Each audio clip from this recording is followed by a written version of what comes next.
nti nalabye enzikiriza endala gye bagezaako okuba nga ba initiatinga mu bantu ey'amaanyi. Mweno kino mwakitunuulidde nga kufa kwaddeewo kwokka but this was abantu bakozeseza okufa kwaddeewo to do a market strategy for their religion.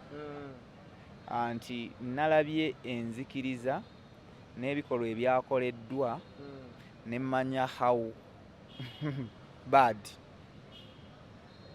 this government is. Endeku luli badde bazinyenyezanga eri mu kasisira n'ensaasi kati bali mu lukale. Leema talabikalabika, kizibu nnyo okufuna leema. Abali mu media bakimanyiiko, it's very hard okumulaba. Nti ne bayimbi banne bennyini nabo bakikugamba, it's very hard to associate with her, not because nti yeeraga but just ng'omuyimbi nti amanyi how to keep and protect her brand. Ekitegeera naye bano tubeera nabo neyeetoloola ekivulu kyonna n'atambula ekisaawe n'akimalako n'adda baaka stage n'alinnya ku stage n'ayimba ku yoono n'omusanga ng'ayimba mu bbala.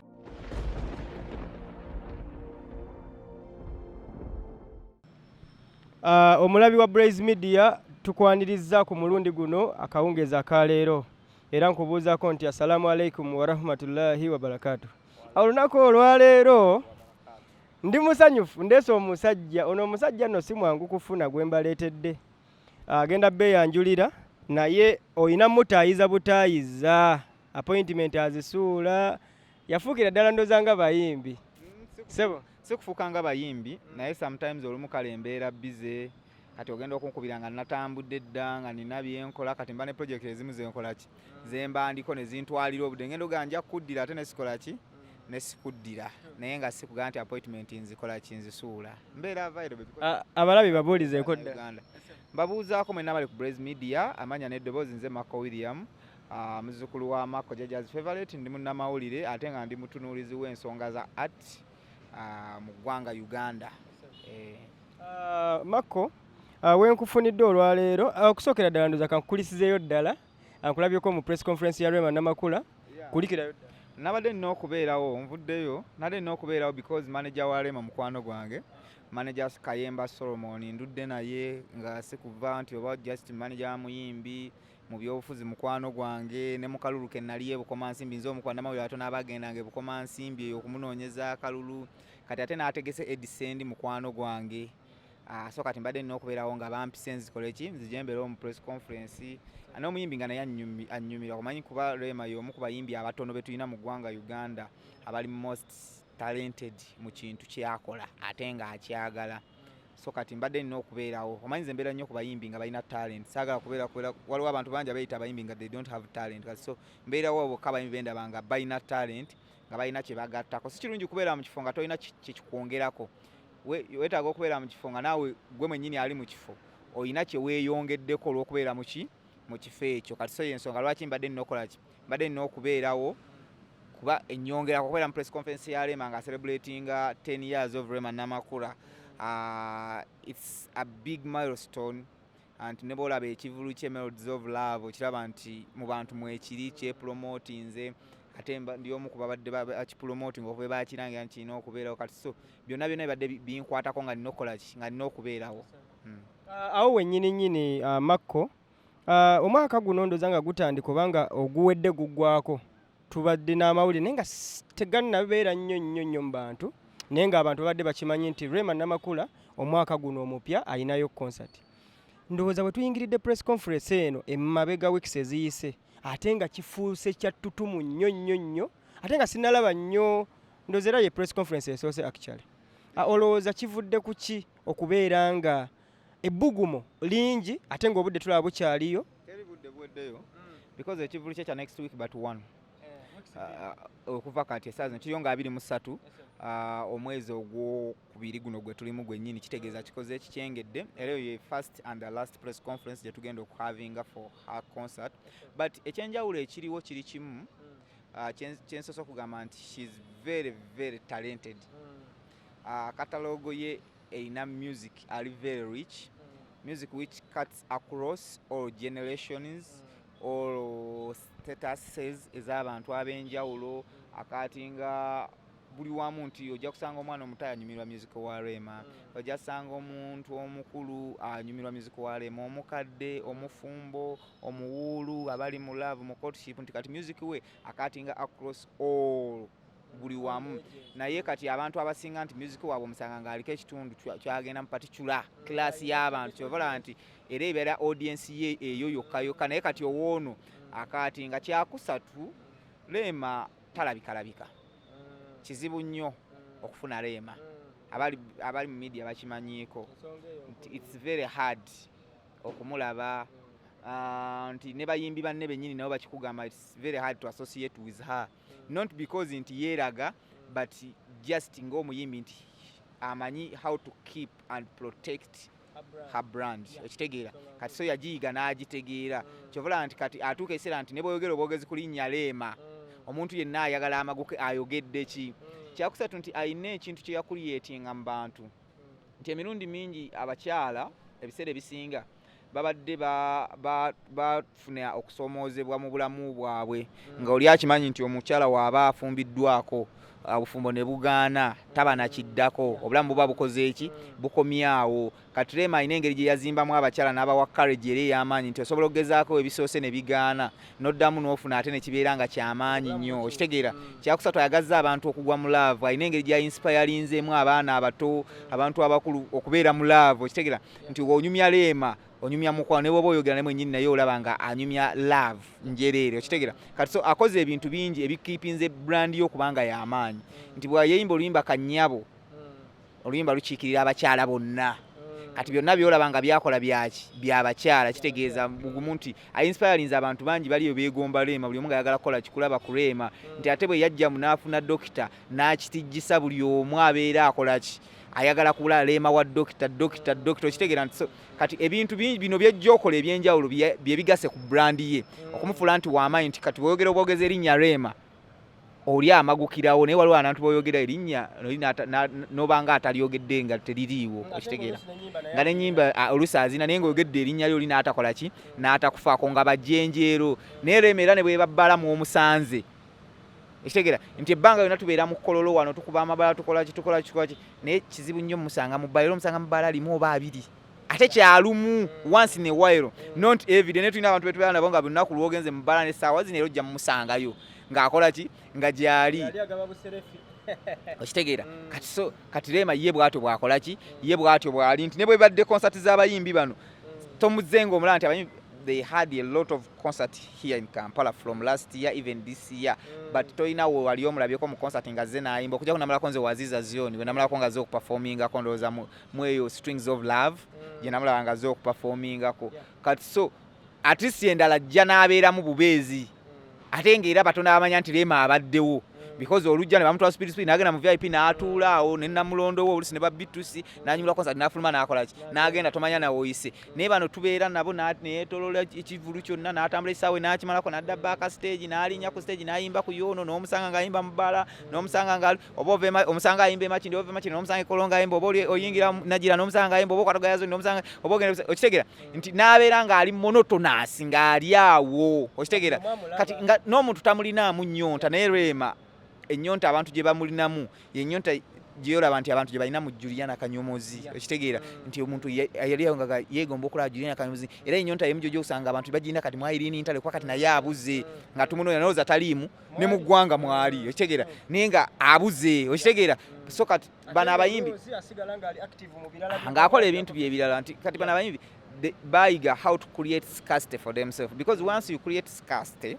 you create demand for yourself. Okitegeera even your value increases. Okitegeera naye bano abagwe gyeweefuula nti tewaliwo scarcity yo, nti buli omu ayagala waakufunira nakukubirayo n'agamba wayi nekolo gyange ompitemu n'omuyitamu, you lower your value, because ogenda kubeera no kolomba n'abaana abatalina amuna zaakulya na transport abazaaka nga bazze kubalira kufa abagenze mu bbaala. Okitegeera kati ate onaamuyita oti ajje mu kivulu kya ajja kulaba, onaamuyita oti ku Sheraton ajje. Okitegeera era jaga oyina esigenda mu kivulu kye ajja kujja najja tuyimbira. Okitegeera so kati aba artists balina okuyiga how to increase their value, balina okuyiga okweyongerako, balina okuyiga okubanga bakola ki nga bazimba. Nti omulaba nga Rema akola content wa TikTok era agenda omukola nga omulaba alimu of censored kyagalo tuwa si kumala gateekateekayo buli kimu. so kati yensonga lwaki olaba nti kyeki kyogambye nti bugenza okukyanga abantu bonna batandise okugikola okugiwera okaminga n'okugitegeera lwekyo kye yeekoledde creating a scarcity, protect your brand, manya kyoyagala ne kyolina okukola. Tubadde ku press conference eyo simanyi oba kyendabye kyolabye. Tubadde ku press conference eza buli kaseera gulo tubadde ku press conference nyingi. Rate Rema's press conference out of 10. Out of 10? Compared to others. Others? Ndowooza 10 years mazeyo because byonna bibaddewo. Organization ebadde nnungi, decoration gwe bakoze abadde mulungi, abadde ku perfect, omuyimbi obadde omulabirira nga muyimbi, time management yakeddewo saawa emu ya musanze yatuuse dda, tubeera n'abayimbi nga alina press conference nga ya saawa 4 najja ku 7, naye ono saawa emu ebadde ya musanze dda, n'asooka yeekubyamu n'ebifaananyi awo ng'abantu bannayingira mu venue agenda kukola okitegeera, n'addayo n'agira nti byonna obulaba bibadde on point. So kati press conference it was about 10 out of 10. Sina kyenjirabye sound it was good byonna. Maybe kale kyenyinza maybe nekyayingisaziza ono za kyabadde nga ffe bannamawulire. The question we have asked, but it was 10 out of 10. Everything was perfect on her press conference. Ndowooza Makko y'omu ku bakuwa nga kyakuwadde nno togenda kuddaawo ate otandika okugamba naye tekiriimu yadde okubuusabuusa. Makko tugenda ku nsonga endala. Wabaddewo okuziika omuyimbi ndowooza y'omu ku babaddewo akabanga oba kubakubye ku hit songs. Weekend eno ndowooza gye twakavaamu ku Sunday lwe twamuziika ndowooza e Mubende. Ensonga ezo mbadde nsaba ompe perspective yo nga bwe waziraba okuviira ddala ng'afudde okutuuka ng'aziikiddwa. Ebyo bye tulinza okuwulira. Omufu sijja mwogerako nnyo but nja kwogera ku kiki ennalabye. The rate of culturism.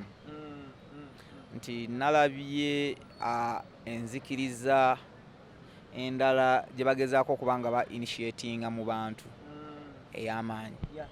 Mweno kino mwakitunuulidde nga kufa kwaddeewo kwokka but this was abantu bakozeseza okufa kwaddeewo to do a market strategy for their religion. Nti nalabye enzikiriza n'ebikolwa ebyakoleddwa nemanya how bad this government is to the society. Makko zokoddemu nze mbadde siraba gavumenti we yeegattidde n'akufa kwaddeewo. Tangaaza gavumenti nga nti lwaki ndabe gavumenti obubi bwa gavumenti ku society nti gavumenti yateekawo kye tuyita freedom of worship. Nti olunaku lwaleero musiraamu osobola okukeera n'okola eddiini yo n'ogenda n'ogirigisitalinga ne URSB ne bakuwa certificate ne batandika ogisinza. Otandikirawo oyita abantu. Kati kyekyo kyekimu ku bintu ebibi gavumenti bye yakola mu nsi eno. Teyakola kibi nti lwakuteekawo freedom of worship, but yakola ekibi okuteekawo freedom of worship naye tagiteekako regulation. Enaabeera etya, enaasensalingibwa etya, biki ebirina okuba nga bikolebwa mu ddiini. Lwaki nkugambye nti nze mu byonna nze kye natunuliddemu nalabye marketing strategy. Nalabye such a wise man Ssaabakabona Jumba eyakozesezza opportunity ey'amaanyi nga kamera zonna zimutunuddemu nga buli omu amutunuulidde n'alanga n'apromoting enzikiriza ye ey'amaanyi. For the years kigambo busamize kibadde kivumo nga n'okuwulira obuwulizi nti omuntu musamize ku kitundu kiina engeri gye kitiisaamu nga mumutya n'omumutya mumwesonyiwa n'okumwesonyiwa. But here comes a time ng'obusamize butandise okubeera celebrated. Kati awo wembagane kati nze bye nabadde ntunuulira byonna bye nabadde neetegereza byonna mweno process.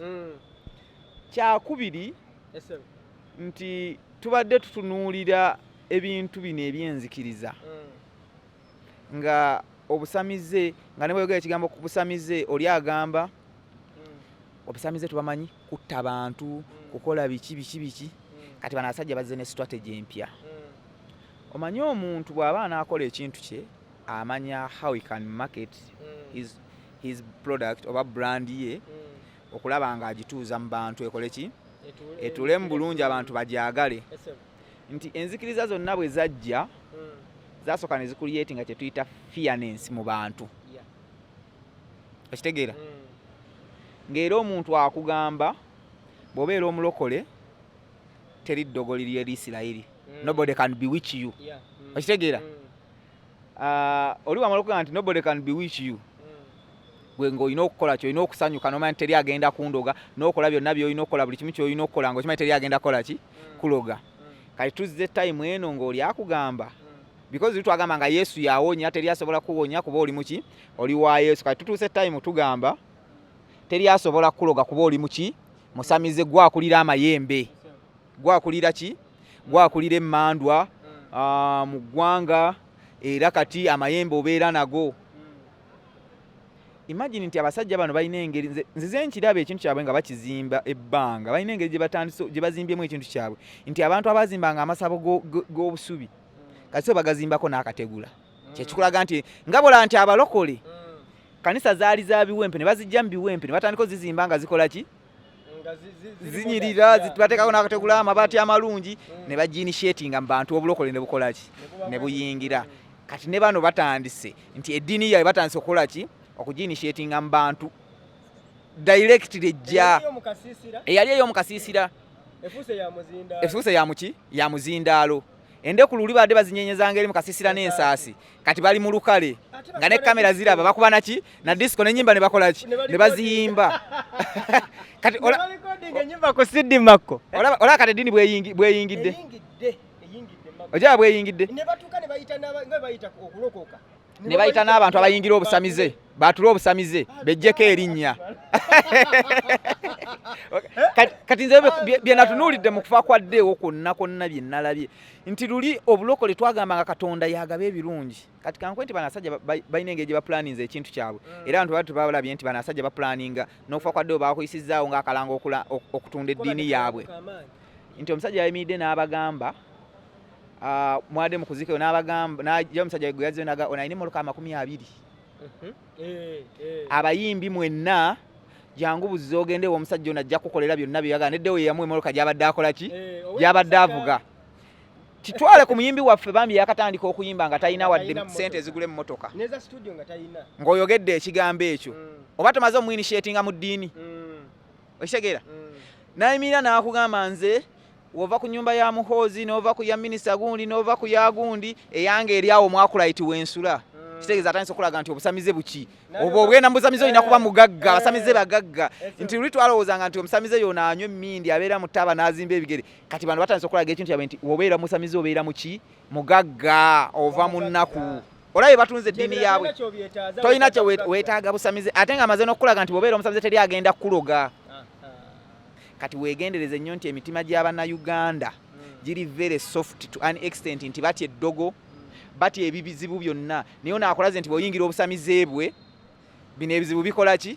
bivaawo kati nno bwe bwobufeere kati obuzze mu ggwanga Uganda abantu bwe batatunuulira lulyo okimanyi tuli kibadde kivumo nga bakeranye bagamba omukazi waawo anywa emmindi nga buli omu ajja kwewuunya ati agambe mwabadde mu kuziika ng'emmindi ziringa bikopo bya caayi kugambye nga oliyagamba bugambi bannange musamire kyere tewali abantu ne bakuba endu naye nga oli okunywa emmindi ku kyalo musango kivumo n'okusengulawo so kati tulina okwesabira ennyo nze no wadde abantu badde baziikaddewo naye nabadde ndaba nti kati buli muntu alina okwesabira buli omu asabe mu ngeri Katonda gy'amuwuliramu bali mu kutwala ekibalooza kyekituufu kanzire ku audio yaddeewo gyentunuulidde abo bantu jagadde jja sibayisiza mu kifaananyi balabe ki ekigenda mu maaso mu ggwanga na lwaki eddiini kati zitandise okukola ki okujja naye kino era tukizaayo ku president because kino kyalibadde kirina okubeera censored by the fountain of honor nti bano kye baasooka okukola baasooka ne baleeta eddiini yaabwe ne bagi omanyi omuntu buli waaba n'atuusa eddiini ye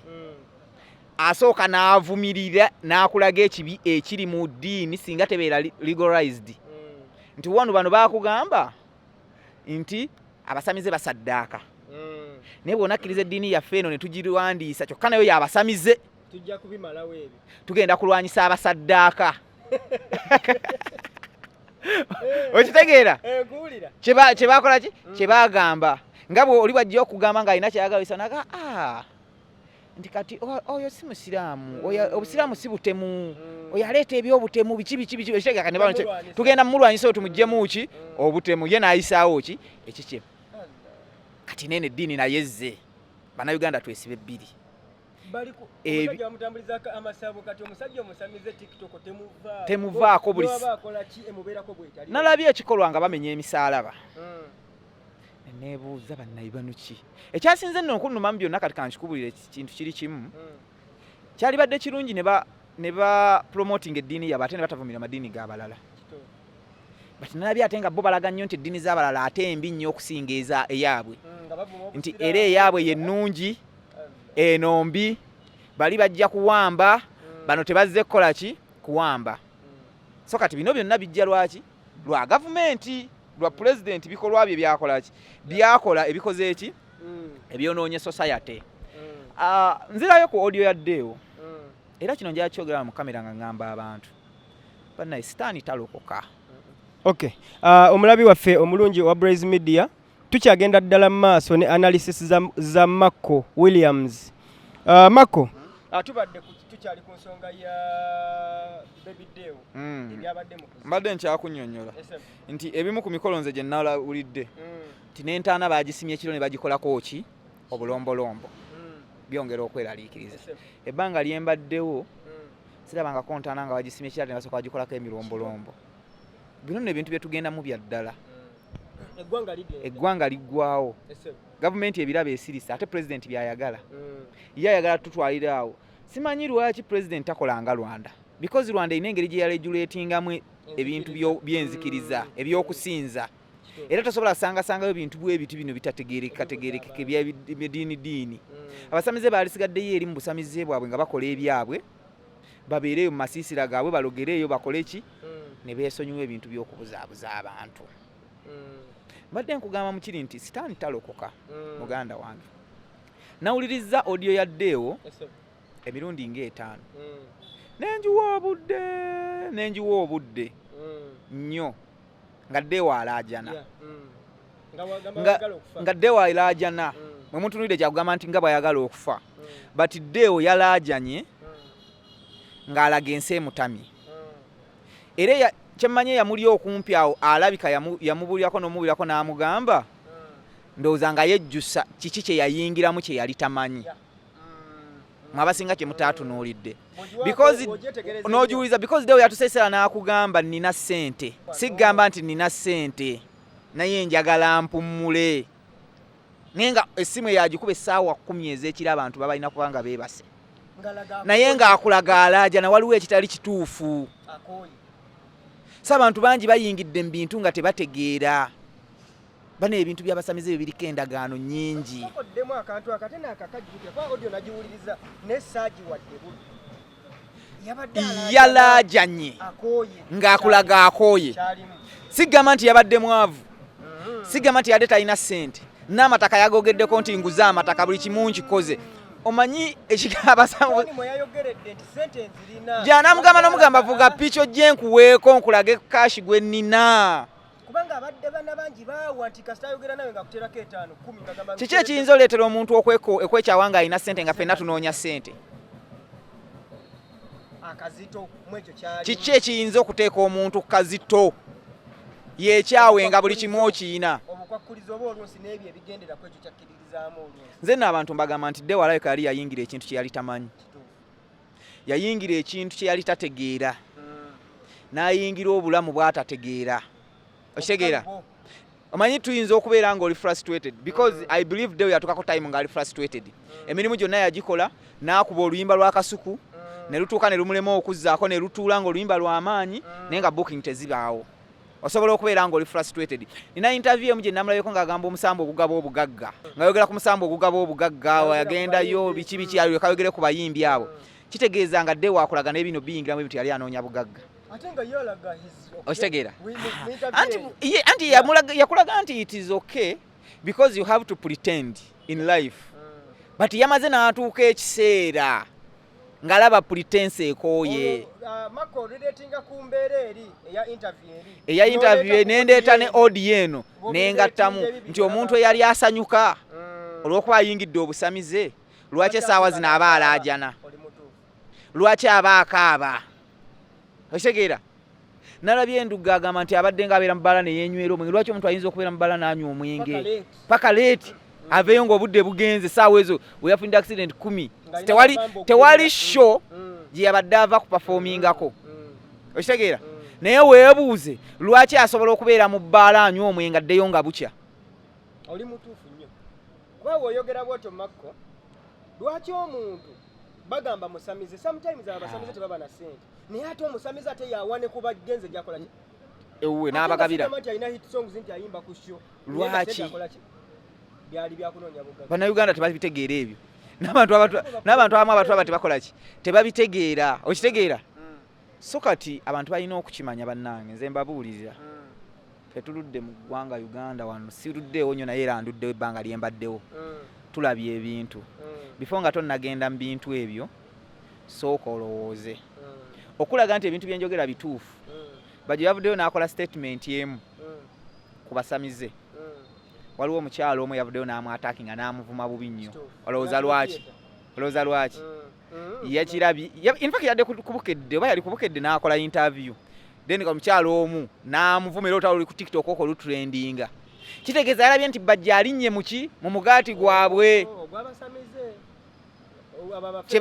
kyebapromotinze kyebalanze ono ayagala kiwa kikuba because ne bajjo kyalwanyisaga bannange bwebanga debbe biddewo yavuddeyo n'akola audio ng'alaajana ng'agamba awulira ayagala kufa njagala kufa omuntu watuukira ebbanga lyembadde olaba bw'olwala odduka mu ddwaliro okujjanjaba naye omuntu watuukira okufa muganda okusaba okufa teri ayagala kuleka nsi eno ewooma bweti era teri muntu yenna ku nsi kuno asobola kwagala kuleka baana be nga bato naye omuntu watuukira okusaba nti njagala kufa njagala kuwummula kitegeeza abadde tawummula ateeka okuba nga bebiddewo abadde bino bye tuwulira mbu bw'ogenda ne bakuwa emisambwa biki toweebaka ayinza oba abadde teyeebaka natulo bebiddewo mbadde mulaba ku TikTok okwo buli kiro ne kabaata nga tava ku TikTok agibeerako paka wagikeesezaako okumanya byali byamutama n'atandika n'obbizanyisa ng'alina ono omuvubuka yaani Rama nga Rama agamba ngenda kujja emisambwa gyo ngifukemu ngenda kujja simanye emisambwa gyo ngikole biki ngenda kujja ngipamemu okitegeera nga naye byamutama nga bali mu ebyo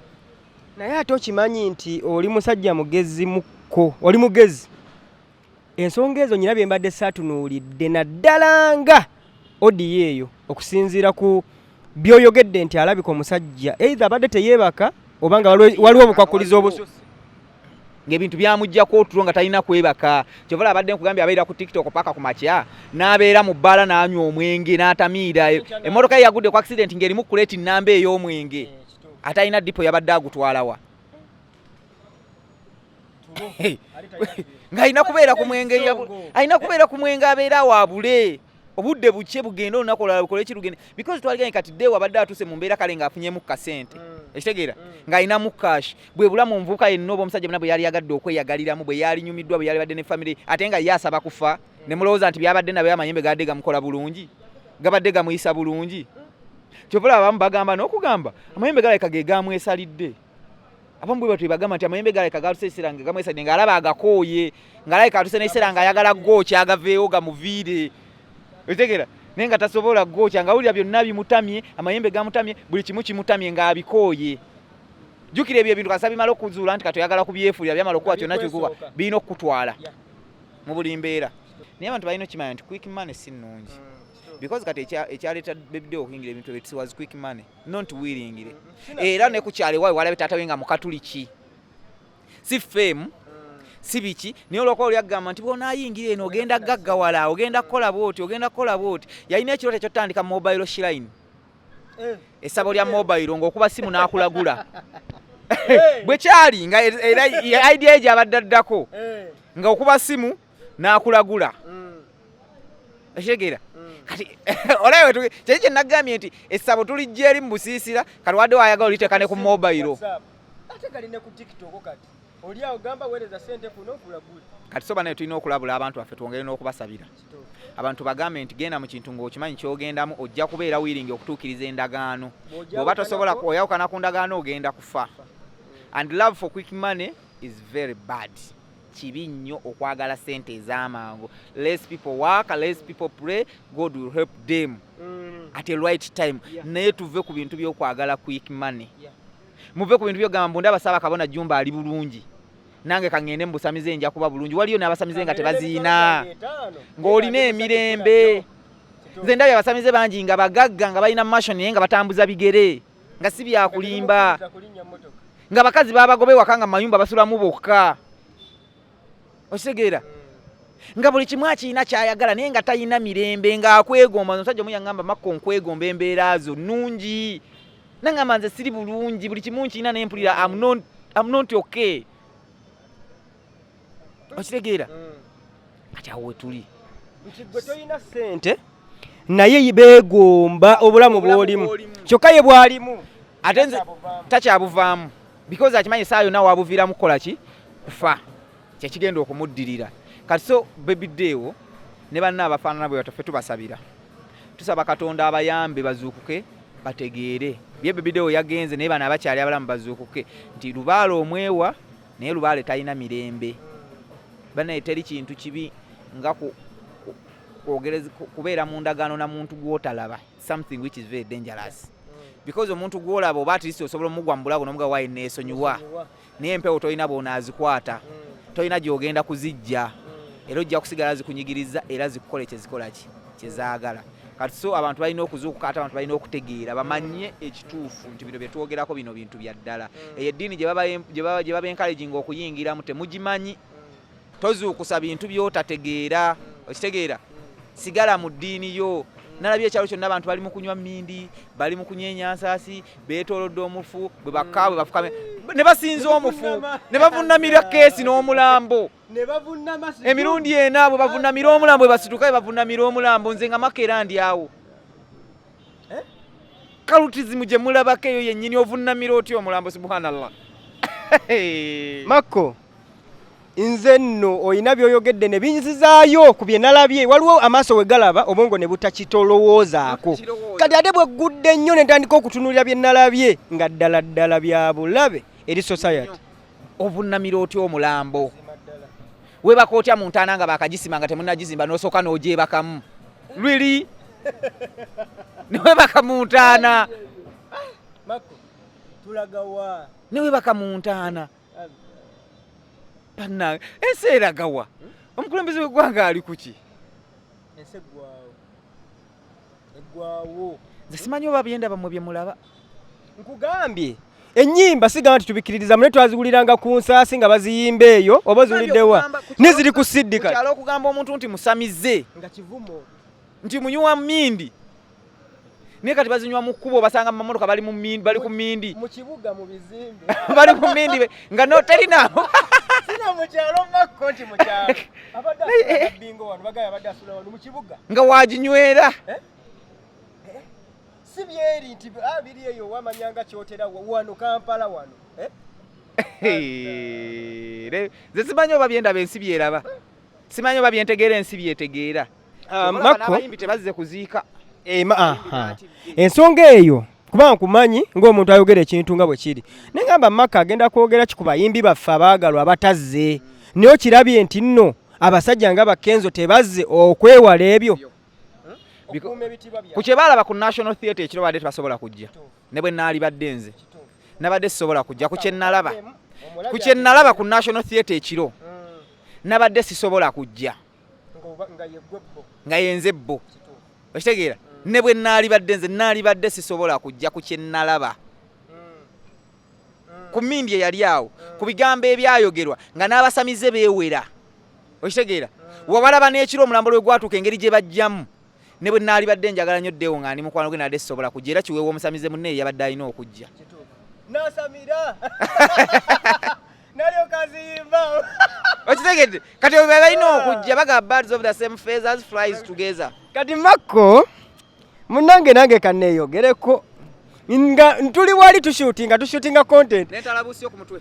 Nga teriiko. Nenga buli wenda bomuyaye nga ajjeyo emiramula atonyeza amazzi nga nziruka emisinde ne ngate bwaba masiza bwati bwabasa. Nziruka nenzireri nenzirabuzi nga sagala tondo lingweko nga neraliikirira byendaba. Makko nalabye byesirabanga naye oli musajja mugezi.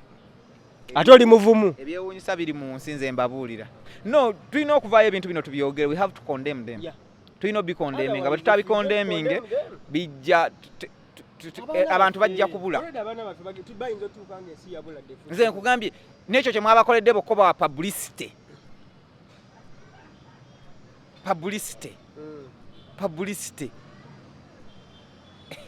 bannange mulimu ebintu byentunula nenga